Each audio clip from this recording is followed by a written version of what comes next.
As a responsible person with growing concerns for your privacy and personal liberty, you want to know where we're headed and what you can do about it. We ask the experts what you need to do to take prudent and responsible action to safeguard your family's wealth and well-being, and what basic first steps will help you to be aware and prepared. ReluctantPreppers.com. What about cybersecurity? As people, you mentioned, Facebook or other things can be influential in terms of getting things done socially. What are other ways that people need to make sure that they're keeping themselves and their families safe online? Well, Facebook, Twitter, I'm amazed at give all kinds of information that they put out about themselves that I would never think that I would put out to people. Again, we use one in the office to let people know about road conditions or crime trends, etc. We have, the Mixel thing, we have Facebook, we have Twitter. But I have been on Facebook and was amazed at the people that talk about their birthday. So now I have the birthday, their address is on there, certainly their name is on there. Well, with that simple information, I can do an awful lot with identity theft. They put on Facebook when they're going on vacation. See, the whole family is going to be gone for 2 weeks or whatever the period of time is. Well, if I want to break into their house, guess what? They're gone. They put everything out there, and then they're amazed when they have identity theft. So what I would ask your listeners to and viewers to do is look at your Facebook account and say, gee, if I were an identity theft person, am I going to easily be able to get name, address, date of birth? Eliminate those things from your Facebook. If you want people to give you birthday greetings, have maybe the month and the day, but certainly do not have the year on there. Now, that still is not going to make you very safe, because if I really want to follow your Facebook, you're going to talk about your 20th high school reunion coming up. I can come within a year or two of your birthday by knowing what year you graduated from high school. It doesn't take a rocket scientist to watch you for a while to figure out how old you are or a lot of personal things about you because of your Facebook.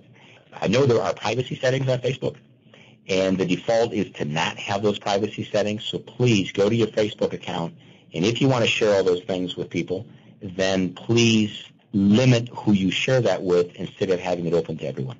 Any other considerations before we let you go, thoughts to people on how they can partner with their sheriff to keep their families safer? Absolutely. Never give anyone any information about yourself when they contact you, whether it's by phone, email, or anything else. Because even if I call you and your caller ID says the name of your local bank on it, and they say there's a problem with your account, I can get an app on my phone that can tell you that I'm Barack Obama calling from Pennsylvania Avenue in Washington, D.C. So don't believe what your phone says. Get if you think it's legitimate and it's someone that needs to talk, has a question about an account, get their name, get their phone number, who they work for, and then verify the number. In other words, call your bank and ask them, does this person work for you, and is this the right phone number to call them? And if they say yes, then you know it's okay to make that phone call.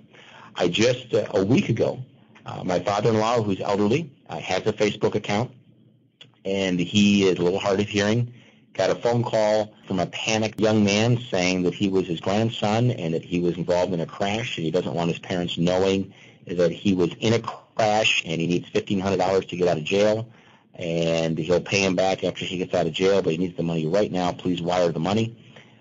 Fortunately, and I'm really impressed that my father-in-law did this because he's a pretty hard-headed guy, he called me. He didn't just send the money, but he called me saying, hey, I need to send money to this guy. Can you, I'm just want to make sure that it's taken care of properly so that Tony can get out of jail. And I immediately told him it's a fraud. If Tony were in jail, he can hire his own bondsman. He has a very good job. He can take care of himself. He doesn't need his grandfather in Ohio sending money to California to get him out of jail. So the first thing I did is I called my nephew and said, hey, Tony, how you doing? He said, great. It's our second anniversary. Wife and I are on a nice drive out in the country. And I said, oh, good. So you're not in jail. And he kind of laughs, says, no, why would I be in jail? I said, well, because there's a scammer out there that just called your grandfather asking for $1,500 to get you out of jail. So don't send it. I really give credit. I had an elderly woman who I gave the same talk to about identity theft and also about these scams. And she said that she got a phone call. The man said that he was your grandson and he needed money, and send it to me, Grandma, because it's a terrible place. And she goes, I just slammed the phone down. And I said, well, that's wonderful. How did you know it wasn't your grandson? And she said, because I don't have any grandsons. And I said, well, good for you. So, again, my father-in-law was concerned, didn't realize it wasn't his grandson because he's got a hearing aid, probably didn't hear that well to begin with, and has someone panicking, probably was acting like he's crying or something when he's calling for the money. So what does an elderly person do? They want to be trusting. They certainly want to help out the grandchildren. Many of them are going to reach for the pocketbook and send the money. So never give anyone money when they contact you. You contact them and confirm that they are who they say that they are. Again, partnering with your sheriff. Sheriffs, again, we're a different breed. It's important for us to be visible and accessible, and we pride ourselves on that. So get involved. I have a very active auxiliary that is out in the community helping with a lot of events. We're putting on a Citizens Police Academy that starts in about 2 weeks, and that's more of an educational thing about people. It's 10 weeks long, teaching them about the office of sheriff, what we do, what we can do, what we cannot do. Probably the worst thing out there are these programs like NCI where everything is technology and you can pick up a hair follicle off the floor and stick it in the computer, and next thing you know, you got the face, name, address of the suspect, and go, wow, let's go get this guy, and he's right around the corner. Real life doesn't work that way. Yes, we use those technologies, but on a TV show, I think they get the information in about 30 seconds.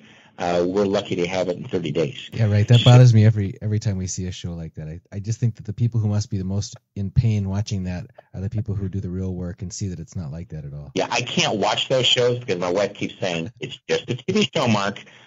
It's just a show. I'm like, but they wouldn't, you can't do it that way. You can't do this. So I do have to just look at it from an entertainment standpoint. So I'll watch Adam 12 or Andy Griffith, and then I'm getting a little closer to... Hey, I forgot to ask you back when you were on the topic of keeping yourself safe when you're out and about in public places or shopping. What about these newest credit cards that have a built-in chip, an RFID chip?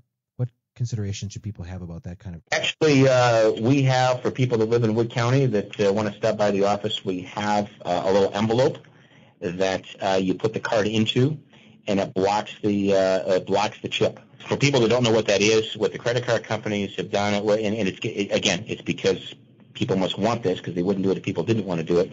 There's a little chip that they're putting in a lot of credit cards so that when you go to the grocery store, you go to the store, you're in the checkout line, while you're in the line without you having to take your wallet out of your pocket or out of your purse, they can go up there and say, oh, okay, you have 4 credit cards. Which one of them do you want to use today?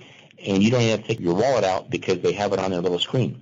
Well, lo and behold, the bad guys have learned how to get portable readers that they can just walk up within a couple feet of you and read your credit card information right out of your pocket. So if you don't have an RFI card, you don't live in Wood County, and again, maybe other sheriffs have these, we give them away. But if not, wrap it like aluminum foil and put it in your wallet, and that way it'll block the signal so they cannot do that. Or another option may be your credit card company, tell them that you do not want the RFI reader in your credit card.